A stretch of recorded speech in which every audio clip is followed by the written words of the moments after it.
On the day I left the maternity center, James came to pick me up. He brought my favorite chestnut cake and a divorce agreement. There was no trace of guilt on his face. Vivian is coming back from abroad, so. I looked at the words on the divorce agreement. The company belongs to the husband, and all other property belongs to the wife and the child. Great, it was exactly what I wanted.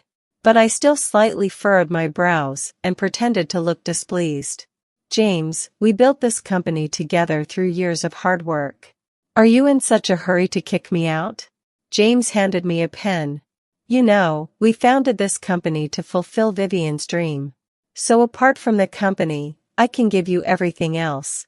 I quickly took the pen from his hand and signed, for fear that he would regret it. James was a bit surprised that I neither cried nor made a scene. For years of relationship, don't you have any nostalgia at all? I glanced at the baby in my arms and then smiled at him. Wish you and Miss Vivian a long and happy life. After leaving the maternity center, James couldn't wait to drive me to the Civil Affairs Bureau. The moment we got the divorce certificate, I saw a long-lost happiness on his face. He looked down at me. I have to go home later to pack my things and move out. Okay, no problem. I replied gently and calmly. James looked at me. You seem different from before. What's different? I turned my head to look at him, smiling brightly. I thought you would. Make a scene? Or hold on to me and not let me go? Or plead with me using the child? I smiled at him. Hurry home and pack your things. Miss Vivian's flight should arrive at night, right? Don't waste time. It was already evening when we got home. The baby had fallen asleep obediently under the care of the nanny. James stared at the baby, lost in thought. Have you thought of a name for the baby? I thought it was funny to see James' hypocritical look. Clearly, his heart was already at the airport, yet he was still acting like a good father in front of me. But I still answered him calmly. Ethan. James frowned. Ethan? This is my child. I smiled at him. Yours? The divorce agreement clearly states that the child belongs to me. I paused. But you'll always be the child's father. When the child grows up, if you want to see him, I definitely won't stop you. James sighed, and finally a hint of guilt appeared on his face. Thank you, Evelyn. I won't skimp on the child support in the future. No need. I firmly rejected James. I can afford to raise him. You'd better pursue your own happiness first. James looked down at his phone. Okay, then, goodbye. Yeah, goodbye. I waved to James and then slowly closed the door. Great, I could finally get rid of him. After James left, I blocked all his contact information, and then quickly put the 3 houses in the family on the internet for sale, with the total price about 5% lower than the market price. Soon, several houses found buyers. I used the money from 2 of the houses to buy a school district house in full, and put the remaining money in the bank card to earn interest, leaving a certain amount of cash flow in case I could find a suitable opportunity to make a comeback. Until a strange phone call came to me. Is this Evelyn? I'm Vivian. Why would Vivian call me? I spoke slowly. It's me. What's the matter? There was some urgency in her voice. James, he had a car accident. My blood type doesn't match his. Can you come and donate blood to him? Are you kidding me? James and I had been divorced for almost half a year. I heard that James got married to Vivian the day after our divorce. And now they think of me for blood donation? Do they think I'm some kind of cheap person? Sorry, Miss Vivian. James and I have no relationship anymore. You've got the wrong person. The voice on the other side was a bit choked. She sobbed, but I just came back to the country not long ago. I don't know anyone else. I only know you. Please, save him. Just came back? Only know me? Vivian really had a thicker skin than rusty iron sheets. Miss Vivian, you've been away from the country for a long time. Maybe you don't know enough about our country's medical conditions. As far as I know, James doesn't have a rare blood type. There's plenty of blood in the blood bank. You should go to the doctor at this time, not me. With that, I quickly hung up the phone. James and I met through a blind date. At that time, I was 26 years old, and my family was urging me to get married. James was the most outstanding among all the blind date partners. He was gentle and refined, with a tall and straight figure. He graduated from a prestigious university with a master's degree, and every gesture of his was very gentlemanly. I asked him, "How many relationships have you had?" He looked a bit shy and lowered his head with a smile. "To be honest, this is my first relationship." "The first one?" James looked at my wide-open eyes. "Is it that unbelievable?" Then he launched a crazy pursuit of me. James really didn't lie to me. But he didn't tell me that there had always been a first love in his heart. After getting married, James and I founded a film and television company from scratch. In recent years, several young artists signed by the company began to show their talents. When registering the company, I asked James what would be a good name for the company. James almost blurted out, "Let's call it Vivian Media." It was not until 3 years after marriage that I learned the origin of the company's name. That day, he was drunk. The driver carried him upstairs. His consciousness was unclear. In the 3 years I had been with him, it was the first time I saw him drunk like this. He kept shouting, "Vivian, Vivian, I miss you so much." Vivian? Who was Vivian? I had imagined countless possibilities and prepared for the worst. All night, James got up and vomited several times, and I took care of him by his side all night. Early the next morning, when James saw me lying beside his bed, he touched my face with some distress. "You've worked hard, wife." I smiled. "Last night, I heard you keep shouting Vivian's name." "Who is Vivian?" James didn't expect me to ask so directly. He suddenly sat up from the bed. After a long time, he finally said, "My relationship with Vivian is not what you think." "What kind of relationship is it then?" I asked him. He lit a cigarette. "Vivian and I grew up together. She went abroad a few years ago. But don't worry, there was nothing between us before." Disappointment ran through me from head to toe. I looked at this man who had shared the same bed with me for more than 3 years, and I felt like I didn't know him. I sneered and asked him, "So these years, you went on business trips to the UK every year, just to see her?" James lowered his head and remained silent for a long time. From then on, James and I became strangers living under the same roof. But fate really likes to play jokes on people. During a physical examination 2 months later, I found out that I was pregnant. For the sake of the child, I thought about giving him a chance, because I didn't want the child to be born without a father. When the child was 4 or 5 months old, I took the prenatal examination form and found him. When James saw the prenatal examination form, his eyes were filled with surprise. "Such a big thing, why didn't you tell me earlier?" "Do you care?" I retorted. "Of course." James happily picked me up. "You and the child are the most important people to me." I looked at James in front of me. He wasn't a good husband, but perhaps he could be a qualified father? However, the greater the hope, the greater the disappointment. James spent money to find me the best private hospital. As the due date approached, I started to lie in bed all day long, but James rarely came to the hospital. He always said, "With you not around, I have to take care of everything in the company. I'm too busy. I'll come to see you when I'm free." On the day of childbirth, I almost had a difficult labor and stayed in the delivery room for more than 10 hours. But James never showed up. After giving birth, I was lying weakly on the hospital bed, and next to me was James' assistant. "Sister, it's really not easy." "Congratulations." I smiled at her. "Where's James?" She scratched her head in embarrassment. "James said there was an important client coming today, so he went to the airport to pick him up. He'll come to see you when he's done." I knew every important client of the company. I looked up at her. What important client is more important than his wife giving birth? The little assistant stuttered a bit.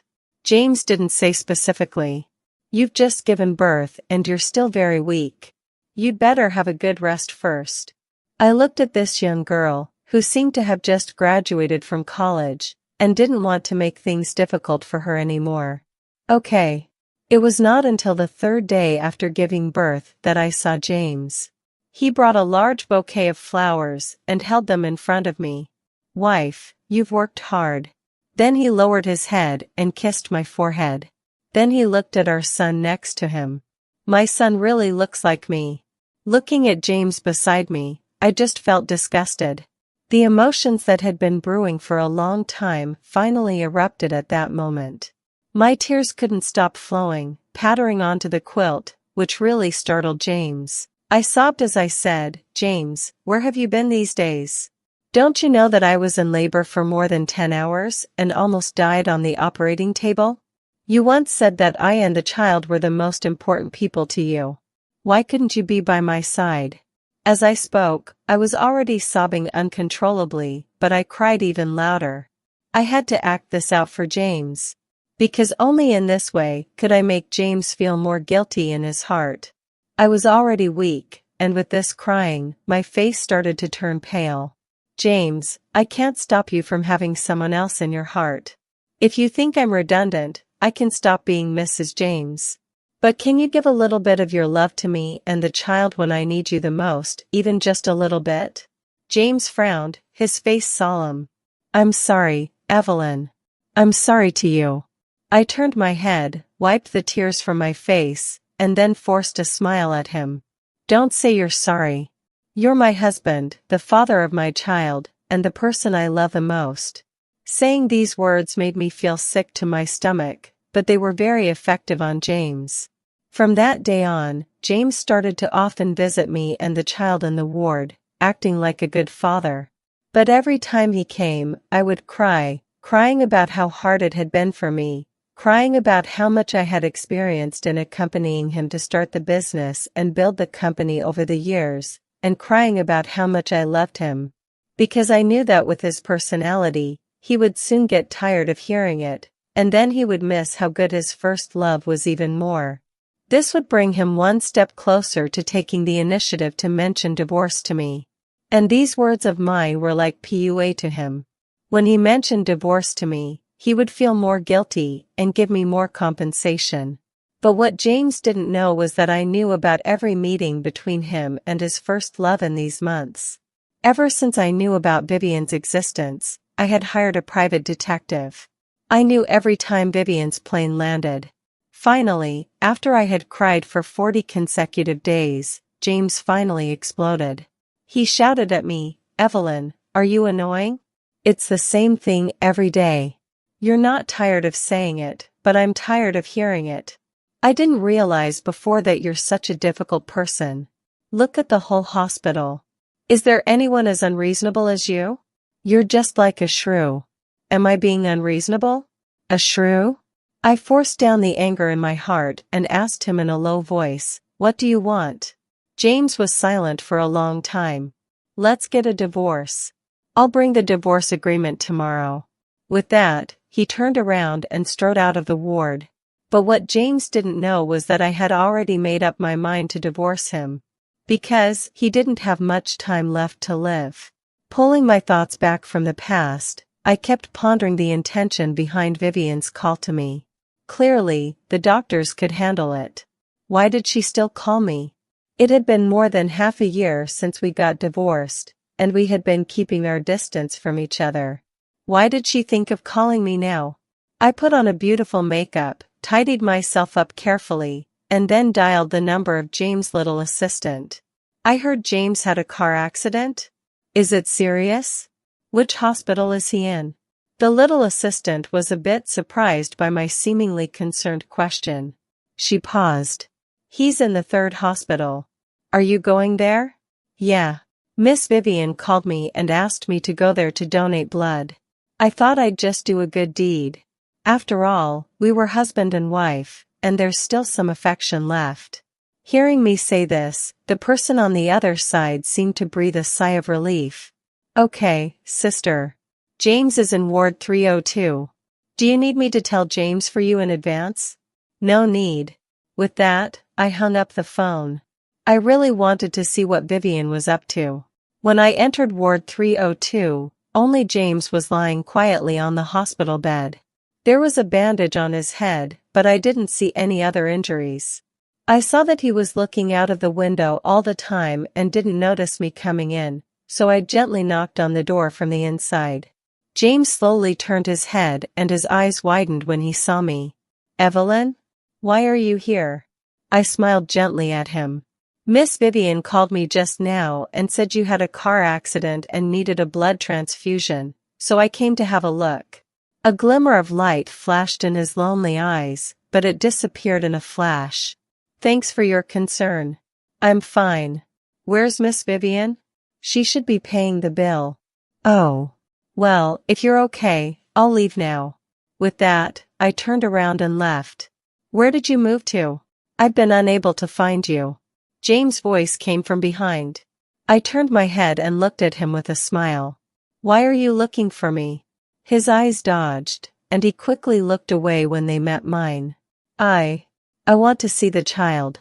Back then, saying he could see the child was just a delaying tactic to make him feel guilty and mention divorce to me. Now he wants to see the child? I didn't respond to James and walked out of the ward without looking back. After leaving the ward, Vivian was already standing at the door. I didn't know how long she had been standing there. This was the first time I had met Vivian face to face. She was even more delicate and charming than in the photos. Her eyebrows and eyes were very delicate, and she even bore a slight resemblance to me. Oh no, in James' eyes, it should be that I look like her. I didn't want to have any interaction with her at all and was about to turn around and leave. But Vivian softly called out to me from behind, "Sister Evelyn? It really is you." Looking at her delicate and seemingly non-competitive appearance, I suddenly understood why James had always been obsessed with her. Seeing that I didn't speak, she continued, "I really didn't expect you to come." "Thank you, Sister Evelyn. I'm new in Beijing and unfamiliar with the place. I was just so flustered just now that I called you. I didn't disturb you, did I?" I was too lazy to play along with her act. "As long as he's okay, I'll be leaving now." But Vivian quickly stepped in front of me and blocked my way. "Sister, there's actually something I want to talk to you about. Can I trouble you for a few minutes?"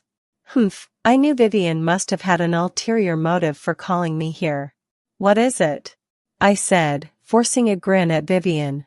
"Well, when James divorced you, he gave you all the family property, right? His company is facing some difficulties now.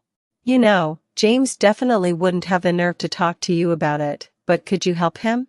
Considering that Vivian Media was also the fruit of your joint efforts." I found Vivian's face and words rather laughable. So she had her eyes on my property, and she seemed to be the type who would take everything without leaving a trace. Indeed, James had left all the property to me and only took the company. In his eyes, the company was like a money-making goose, far more valuable than the property. Previously, James and I had a clear division of labor. He was in charge of content copyright, film and television promotion and distribution in the company, while I was responsible for artist management and company finance. So he didn't realize that the company needed a huge amount of cash flow to maintain its operation. Without this liquid capital, the company would be like a river without a source, and it would surely be unsustainable. With the company in a worrying situation, James naturally found it difficult to maintain Vivian's high-end consumption. No wonder Vivian wasn't satisfied. Looking at the submissive Vivian in front of me, I replied in a pitiful tone as well. "Do you still remember that the company was built up by James and me to its current scale? I've already left the company to you guys. What more do you want from me?" Seeing my aggrieved look, Vivian lowered her voice further. "Evelyn, James gave you the house, the car, and a few tens of millions in savings. We don't ask for much. Just give us 10 million, and you can keep the rest for you and the child to live on." Looking at Vivian in front of me, I was quite curious about how she could say such words without batting an eyelid. I sighed at her. "Miss Vivian, When the company was planning to go public, its valuation was 2 or 300 million. What's the little money I got compared to the company? I paused. I know you studied musical theater abroad. James said before that he founded this company to fulfill your dream of performing. So I didn't want to compete with him at all and gave Vivian Media, which I had painstakingly managed for 4 years, to you guys.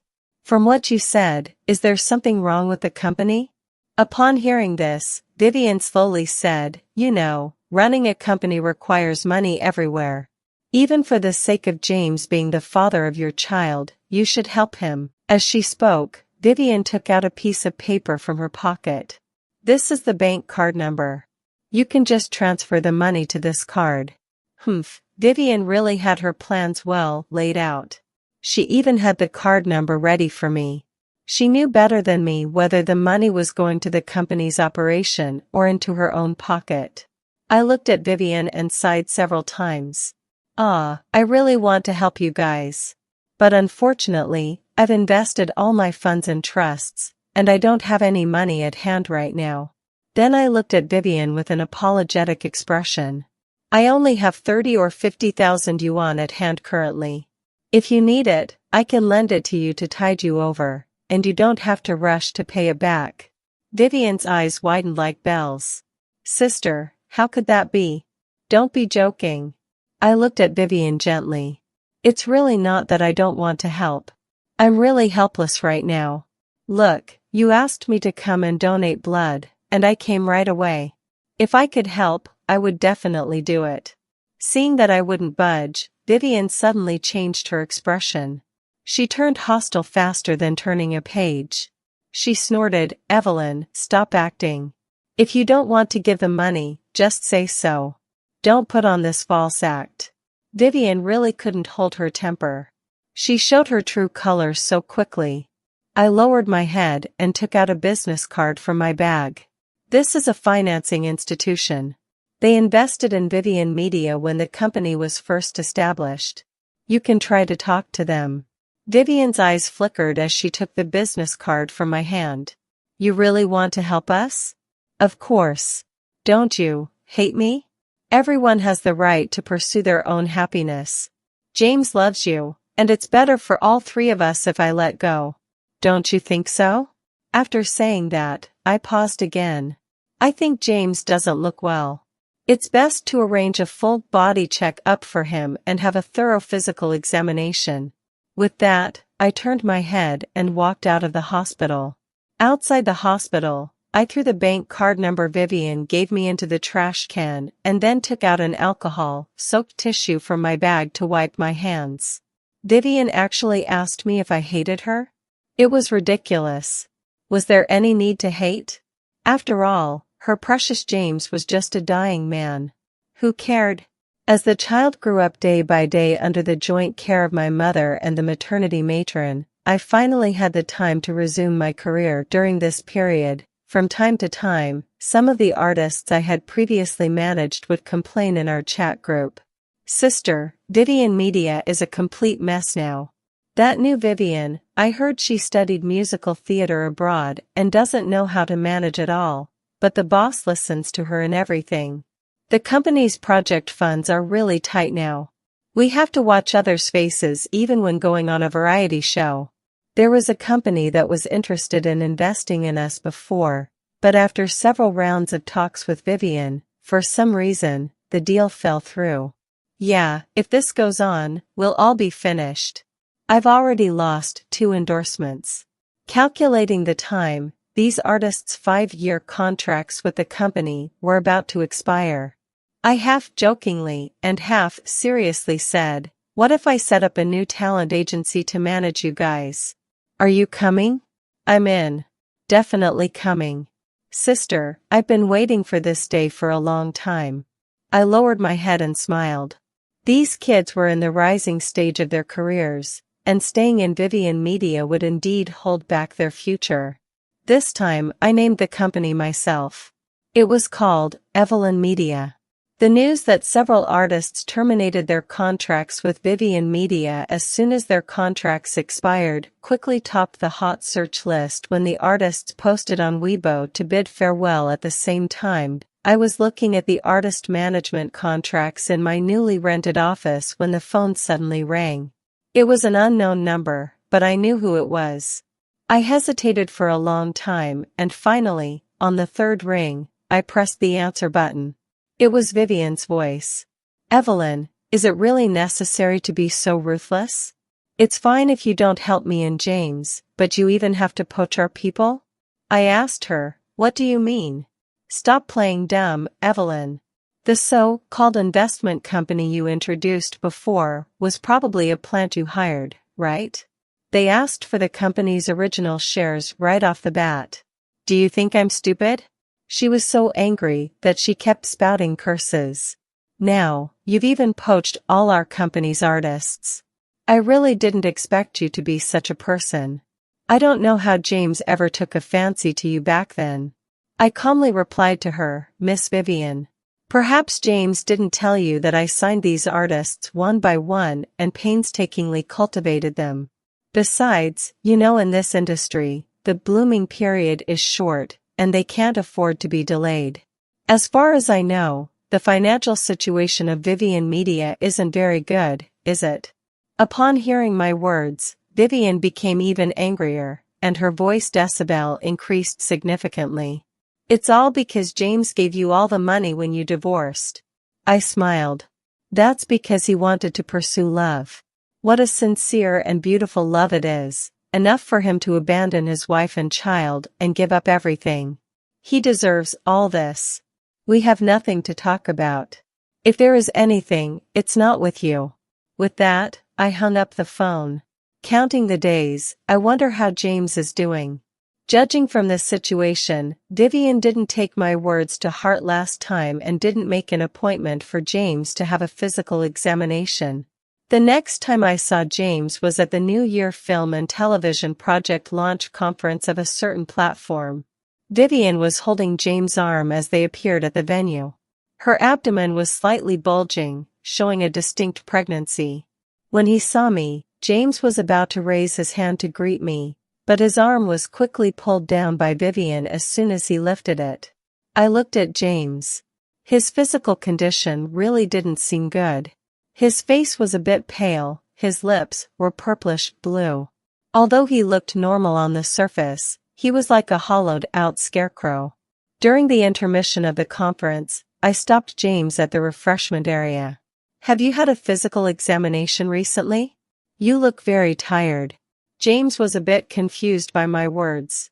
"You came here just to tell me this?" "Yeah. Don't worry too much about the company's affairs. Your health is important." James looked at me. "I've just been too tired recently, so I don't look well. How are you, and the child?" "Fine. And you?" Before I could finish my words, Vivian walked over from behind and interrupted me. "Oh, still have feelings for each other? Vivian, don't talk like that. Evelyn and I haven't been in touch for a long time." Looking at James in front of me, it was very similar to the day when he said to me, "My relationship with Vivian is not what you think." I glanced at Vivian's belly and then smiled at her. "Take more care of your husband when you have time." Vivian noticed that I was looking at her belly. She raised her head and said to me triumphantly, "My child will definitely grow up in a happy environment. Unlike some children who can only be born into a single-parent family." As soon as Vivian finished speaking, James tugged at her skirt. "That's enough.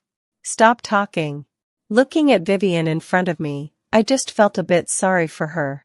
If she doesn't pay attention to James' illness, maybe her child will never see his father in this life. Who is actually more pitiful?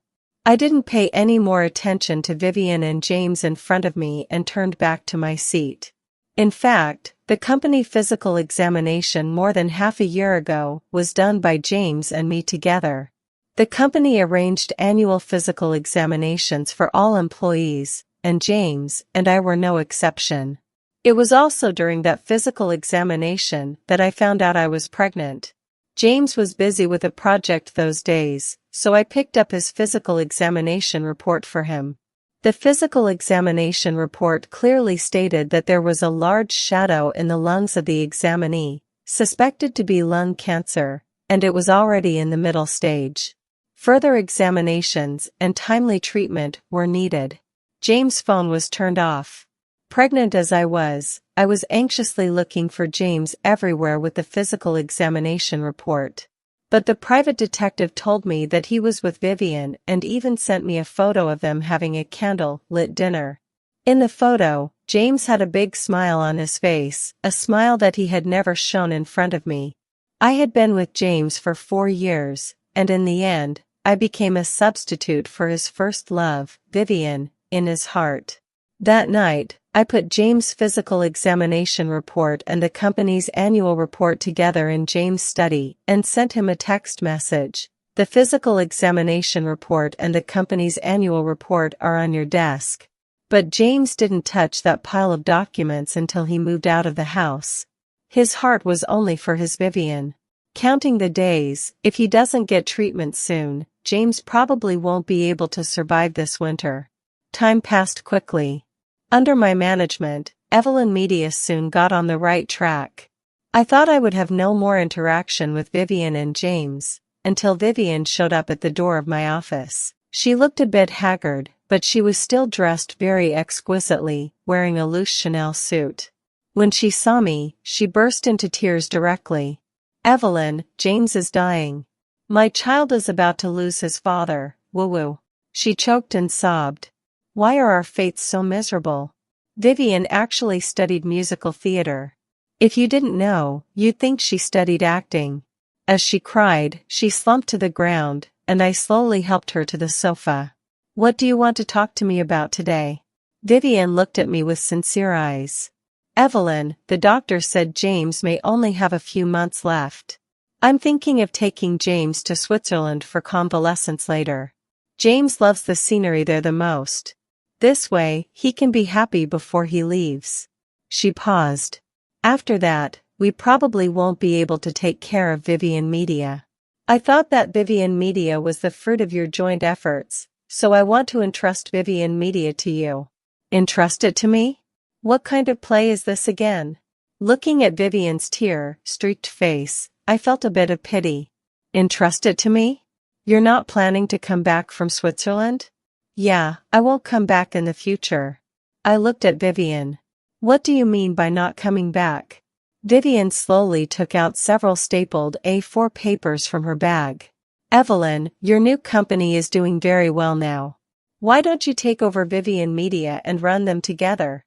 I asked the finance department to draw up a contract. You can buy Vivian Media at cost price. I just want some living expenses for going to Switzerland." I immediately woke up from the slight pity I had just felt. She was trying to sell me bad assets to cash out. Does she think I'm a fool? However, when doing business, one never turns down money. If the price is really right, it's not impossible to take over Vivian Media. I took the contract from Vivian's hand and flipped through it casually. 50 million? I double-checked the number on the contract. Yes, it was 50 million. With the existing resources and industry reputation of Vivian Media at present, I'd have to think twice even if it was 5 million. Vivian actually offered me 50 million. Does she really think I'm a sucker? 50 million seems a bit too much, doesn't it? I said, smiling politely at Vivian. Seeing that there was room for negotiation, Vivian moved closer to me. "Evelyn, you said yourself that there was a company that valued our company at 200 or 300 million before. 50 million isn't much for you. You won't lose money by taking over Vivian Media." "Not lose money?" She really has the nerve to say that. There isn't a single well-known artist in Vivian Media now. I heard that they've been defaulting on project payments. Am I going to spend 50 million to buy a bunch of debts? Does she really think I've been in this industry for so many years for nothing? This kind of trick of hers might work on James, but does she think she can fool me? I slowly got up from the sofa. "Miss Vivian, I'm sorry, but I can't help you with this." Vivian pursed her lips. If 50 million is too much, we can talk. How about 40 million? I really didn't have time to entangle with her here. Not 40 million, not even 4 million. I won't take it. Vivian stared at me with wide eyes. Do you really want to watch the company you built up with your own hands go to ruin? Both the company and James, didn't I give them all to you? I said, smiling at Vivian. Miss Vivian, please leave. Otherwise, I'll call the security guard. Hearing that I was going to call the security guard, Vivian's emotions became unstable. Evelyn, you have no shame. Why is it so hard to get you to part with some money? You're really obsessed with money. She kept cursing. You're so calculating. You left such a mess of the company to James and took the money and left. Did I take the money and leave? It was James who made the property division decision back then. I don't believe Vivian didn't know about this decision. Back then, it was you who came up with the idea for James to take the company, right? I said, looking at Vivian coldly. Vivian raised her voice. So what if it was my idea? Blame James for being so stupid that he didn't even know how much the company was worth. If he hadn't told me the company was worth 500 million, would I have wanted this crappy company? Vivian was so angry that she didn't notice at all that James, who she thought was too stupid in her words, had quietly stood behind her. James looked haggard, standing quietly behind Vivian, staring at her blankly. I snorted at her. Aren't you two in true love? True love? What the hell is true love? Vivian was so angry that her whole body was trembling. If it wasn't for that stupid James always telling me how profitable that crappy company was, would I have taken a fancy to him? Would I have come all the way back from the UK? He's just a poor boy made good. As Vivian spoke, she swayed and almost fell. James caught her from behind. Vivian slowly turned her head. James? Why are you here? How long have you been here? James' voice was hoarse. Quite a while. It was a long time before James slowly opened his mouth. Let's go. Don't embarrass yourself here. After that, I never saw Vivian and James again. The last contact I had with James was a phone call. He used the company's landline, and I was very familiar with that number. I pressed the answer button. Hello? But there was no sound from the other end of the phone for a long time. Just as I was about to hang up, the long-awaited voice came from the other end. Evelyn, it's me. I know. James was silent for a long time again. I'm sorry. There's nothing to be sorry about. I replied. The past was long gone for me. I've always been the kind of person who can take things up and let them go. James sighed. Vivian had an abortion and went back to the UK. She won't bother you anymore. Oh, okay. I said, pausing. So, what exactly did you call me to say? James' voice on the other end of the phone was very soft, but his nasal sound was rather heavy, as if he had just cried. Evelyn, I just wanted to say sorry to you. Once, I had the chance to be a good husband and a good father, doing the work I was good at and loved. How happy that could have been. But I didn't know what was good for me, and I was possessed by some devil. In the end, I ended up like this. I regret it. Seeing that I didn't speak, he continued on his own. Evelyn, I'm dying. I don't know if you believe it or not. During the time I was undergoing chemotherapy, your figure appeared in my mind every day. You accompanied me to work overtime, and you took care of me all night when I was sick. I impatiently interrupted James on the other end of the phone. What's the point of saying all this now? James said cautiously. Evelyn, can I see you and the child before I die? I miss you so much. As he said this, James actually started to cry softly. I don't think that's necessary. If there's nothing else, I'll hang up. I have a meeting later. With that, I hung up the phone. My heart felt like it was being tugged at by something, and it hurt a lot. James and I had a beautiful past, but I couldn't tolerate being just a substitute for his first love in the heart of the person I loved. So, I decided not to love anymore. I wanted to give him back to his first love. After James died, he left me a letter and the remaining 5 million yuan after selling Vivian Media. I didn't open the letter. Then I casually donated his 5 million yuan to a public welfare organization and set up a public welfare fund in his name. I think this is the greatest dignity I can preserve for him.